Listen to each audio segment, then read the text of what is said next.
সে আমাকে রেখে বাড়িতে চলে যাচ্ছে আর আমি কি তাহলে একা একা দিন কাটাবো? কখনই না। আমার বাসায় তো আমি অনেক মেহমান দাওয়াত নিয়ে আসলাম।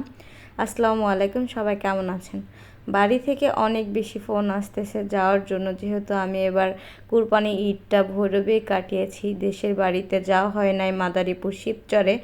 তাই ঈদের দ্বিতীয় দিন সে বিকালবেলায় এই যে চলে যাচ্ছে, আমাকে রেখে একদমই যাওয়ার কোনো ইচ্ছা ছিল না। আমি তাকে জোর জবরদস্তি পাঠাইছি যে যান একটু ঘুরে আসেন, যেহেতু ল্যাবটা অনেক দিন বন্ধ। তো এতদিন কি করবে, ছেলে মানুষ বলে কথা। তো এখানে চলে গেছে। তো আমার বাসায় আজকে একজন বিশেষ মেহমান আসবে, তো একজনই আসবে, তাই আমি এই যে কিছু কিছু রান্না করে নিয়েছিলাম। পোলাও রান্না করে নিয়েছিলাম, সাদা ভাত, তারপর শুটকি ভর্তা, চিংড়ি মাছ ভুনা করেছিলাম এবং একটু রোস্টও রান্না করে নিচ্ছিলাম, আর সাথে গরুর মাংস রান্না করা ছিল। তো এই যে রোস্টটা ভেজে নিয়েছিলাম।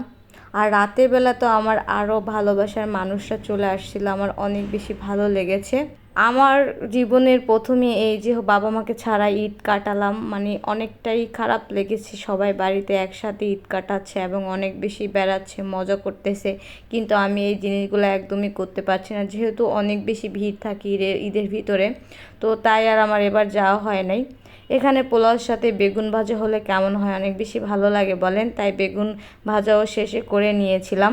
তো এই যে আমার সব কিছু কাটাকাটি করার পরে এখানে ভাবলাম যে একটু সেমাই রান্না করে নেই, একটুখানি দুধ ছিল, তাই অনেক বেশি গরম পড়েছিল, তাই লেবুর শরবত বানিয়ে নিচ্ছিলাম।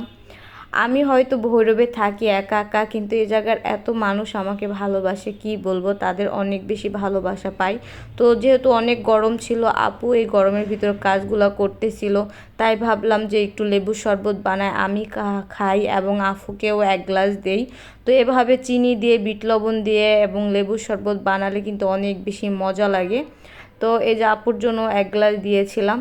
তো আজকে যে দুপুরের আয়োজন ছিল পোলাও, রোস্ট, তারপর ছিল গরুর মাংস, তারপর ছিল চিংড়ি মাছ ভুনা, বেগুন ভাজা, শুটকি ভর্তা, আর সালাদ। এরপর অবশেষে একটু মিষ্টি মুখ করার জন্য ছিল একটু সেমাই। তো ফাইনালি এগুলা খাওয়া দাওয়ার পর এবং সন্ধ্যার দিকে যেহেতু আমার আরও মেহমান চলে আসছিল, তো তাদের জন্য আমি একটু তেলের পিঠা বানালাম। আমার তেলের পিঠাটা খেয়ে তারা অনেক বেশি প্রশংসা করেছে, তাদের কাছে নাকি অনেক বেশি ভালো লেগেছে। তো এই যে আমি হলো পিঠা বানানো অবস্থায় তারা কিন্তু চলে আসলো। প্রচুর গরম ছিল, তাই পাকঘরেই ফ্যান ফিট করে নিচ্ছিলাম, কারণ গরমের ভিতর রান্না করতে পারছিলাম না, এত বেশি গরম ছিল।